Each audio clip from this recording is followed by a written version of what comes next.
Hello दोस्तों, सावन पाठशाला academy में आप लोगों का स्वागत है। जैसे कि हम आप इससे पहले पढ़ रहे थे पूर्ण संख्या पर आधारित 4 संक्रियाएं। इसका भाग 1, 2 पढ़ चुके हैं। आज हम पढ़ेंगे भाग 3। देखो, पहली सवाल है, इस संख्या के अंकों का योग 3 से पूर्णतः विभाजित हो जाए। इससे पहले हम भाजकता का नियम पढ़े थे। भाजकता का नियम क्या होता है? जिनका योग 3 के पहाड़े में आए, मतलब इन कोई भी संख्या हो 3 जोड़ दो। जोड़ने के बाद जब 3 से कट जाए वो 3 से कट जाती है। देखो, जैसे देखो, इस संख्या के अंकों का योग 3 से पूर्णतः विभाजित है, तो ये 3 से पूर्णतः विभाजित हो तो 3 से कट जाएगी, तो यहाँ क्या आएगा? 3 आ जाएगा। जैसे कोई भी संख्या ले लो, जैसे 3 से कौन सी विभाजित होगी?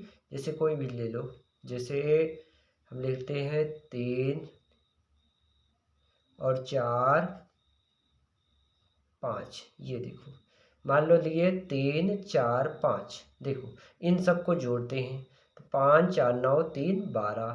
तो 9, 3, 12। इसका योग क्या हुआ? 12। देखो 12, अब 3 के पहाड़े में 12 आता है कि नहीं? हाँ, तो 12 आता है। तो देखो, अब 3 से इसको काट देते हैं। अगर 12, ये देखो, 3, 3 एक कम 3, 3 एक कम 3, एक बच गया, 3 पची 15। यही ये बात कह रहा है, मतलब इस संख्या के अंकों का योग 3 से पूर्णतः विभाजित। देखो, योग 3 से पूर्णतः विभाजित। ठीक, चलो आगे देखते हैं। निम्नलिखित में से कौन सी संख्या 3 से पूर्णतः विभक्त है? तो 3 से पूर्णतः विभक्त वही होगा जिनका योग 3 के पहाड़े में आए। देखो, 6, 2, 8, 8, 5, 13, और 13 और 7, 20, 8, 28। ये तो नहीं होगा। फिर देखो, 8, 7, 15, 15, 5, 20, 20, 3, 23, 6, 29। नहीं होगा। 8, 7, 15, 15, 5, 20, 20, 4, 24, 6, 30। देखो, 3 के पहाड़े में आएगा ना, 8, 7, 15, 5, 20, 20, 6, 26, 26, 4, 30।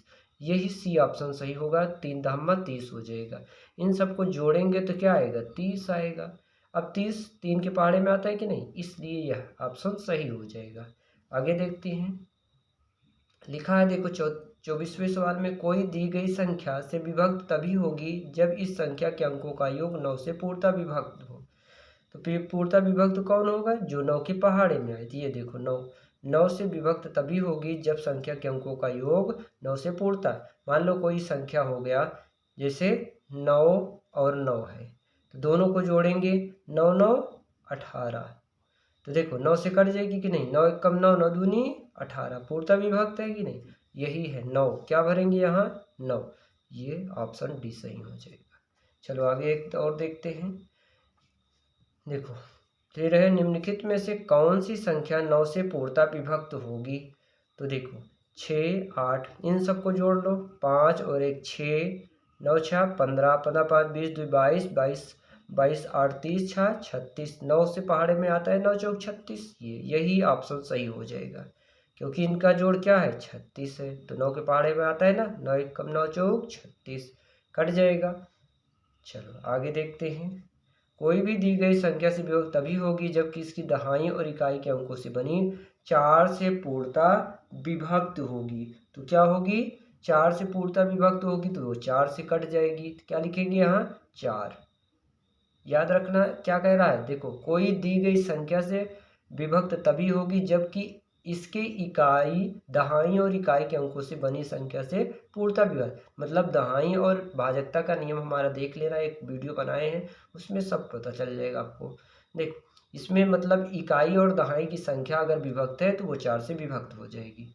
चलो आगे देखते हैं। फिर है 27 वाली सवाल है। देखो, निम्नलिखित में से कौन सी संख्या 4 से पूर्ण विभक्त होगी? देखो, 4 से कौन पूर्णतः विभक्त होगी? 4 से कौन सी होगी? देखो, 4 से कौन होगी? सब देखो, 54 होगा इकाई और दहाई का अंक, तो जो होगा वही होगा। तो देखो, और क्या है? 52। तो देखो, 52 होगा ना, इकाई और दहाई दोनों ले लो। 52 के ले, अगर 54 को लेते हैं तो नहीं होगा। अब ये देखो, 4 एकम 4 और 4 तिहाई 12, ये हो जाएगा। हमने क्या बताया, यहाँ क्या पढ़ा था? इकाई और दहाई। देखो, दहाई और इकाई के अंकों से बनी 4 से विभक्त है तो वो 4 से विभक्त होगी। ये देखो, 5 और 2, 52 है ना, 5 और 2 विभक्त है, क्योंकि तो वो 13 बार जाएगा। तो देखो 4 एकम 4 और ये 12 हो गया, 4 3 12, 13 बार जाएगा तो 52 से कट जाएगी। यही हमारा ऑप्शन सही हो जाएगा। चलो आगे देखते हैं। 28वां सवाल है, कोई दी गई संख्या से विभक्त तभी होगी जबकि इकाई सैकड़ा और दहाई अंकों से बनी 8 से विभक्त हो जाए। तो 8 से वही विभक्त होगी जो सैकड़े दहाई और इकाई के अंकों से बनी संख्या 8 से विभक्त होगी। तो 8 से विभक्त होगी। कौन सा ऑप्शन सही होगा? 8 से ही विभक्त होगी। पहला ही ऑप्शन सही हो जाएगा। आशा करते हैं आप लोगों को ज़रूर समझ आया होगा। इसके पहले हमने जो भी किया था इसके पहले जैसे कि हमने पढ़ा था क्या, प्राकृतिक संख्याओं का योग, इसके बारे में एक बार रिवीजन कर लेते हैं और कल हम दूसरा पार्ट पढ़ेंगे। देखो जैसे हमने क्या क्या पढ़ा था। देखो जैसे हमने पढ़ा था प्राकृतिक संख्याओं का योग। तो प्राकृतिक संख्या, कोई भी प्राकृतिक संख्या, जैसे देखो 1 से 10 तक हम लेते 1 धन 2 धन 3 धन 4 धन 5, इनका योग ज्ञात करना है। तो हमें क्या कौन सा सूत्र लगाते थे? चाहे इनको देखो 5 4 9 3 12 2 14 1 15, तो इनका योग क्या होगा? 15। अगर इसको सूत्र से देखो 5 4 9 3 12 2 14 1 15, तो 15 आया। अगर सूत्र से क्या कहते थे? अंतिम संख्या। अंतिम संख्या क्या है? क्या लिखते हैं? अंतिम संख्या, एक बार रिवीजन कर लेते हैं। अंतिम संख्या इंटू अंतिम संख्या प्लस 1, अंतिम संख्या प्लस 1, क्या लिखते थे? प्लस 1 अपान 2। यही अंतिम संख्या क्या है? 5 और गुणे लगाओ और अंतिम संख्या प्लस 5 प्लस 1 अपान 2 लगा दो।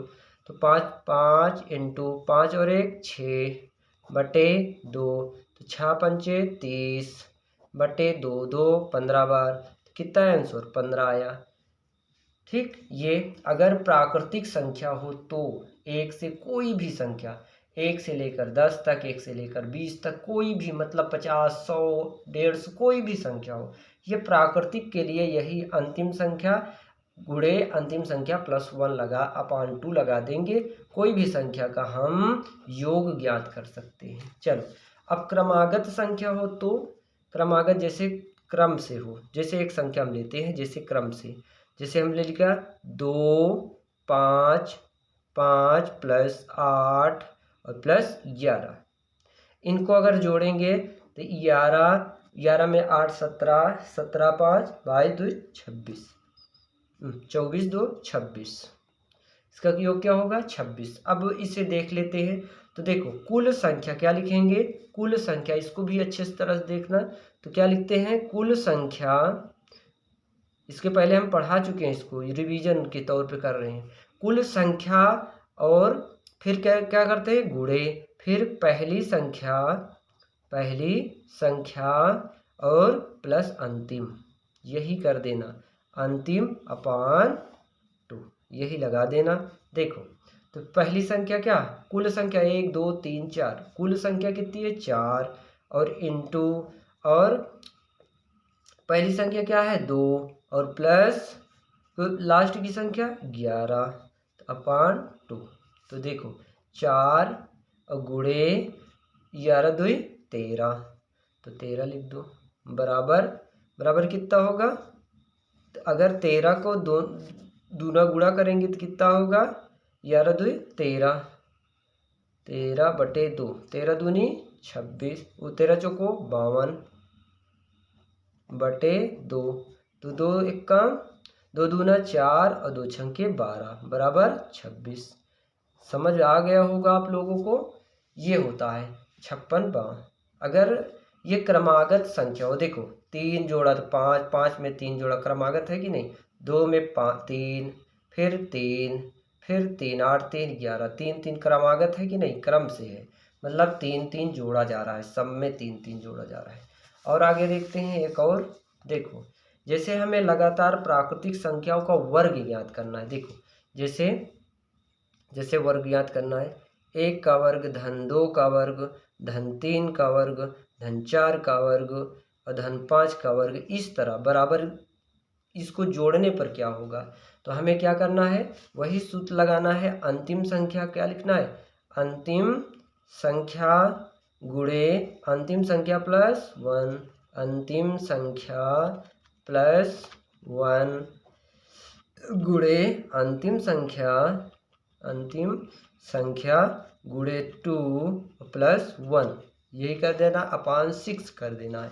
जब भी इस तरह तो क्या करना है, अंतिम संख्या गुणे अंतिम संख्या प्लस 1 गुणे अंतिम संख्या गुणे 2 प्लस 1 अपान 6 कर देना है। तो क्या अंतिम संख्या क्या है, 5, तो 5 लिख दो।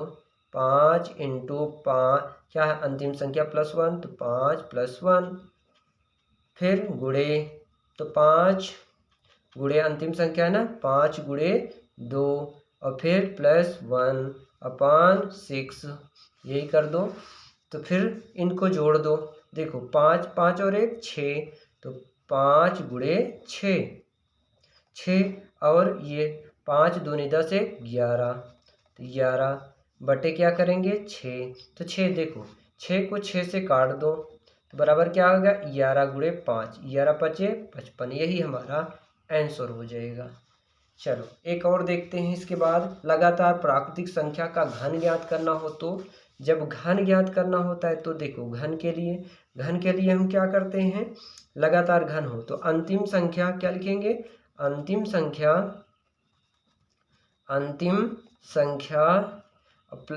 गुणे क्या लिखेंगे, अंतिम संख्या गुणे अंतिम संख्या प्लस 2, क्या लिखेंगे, अंतिम संख्या प्लस 2 का होल स्क्वायर करते हैं।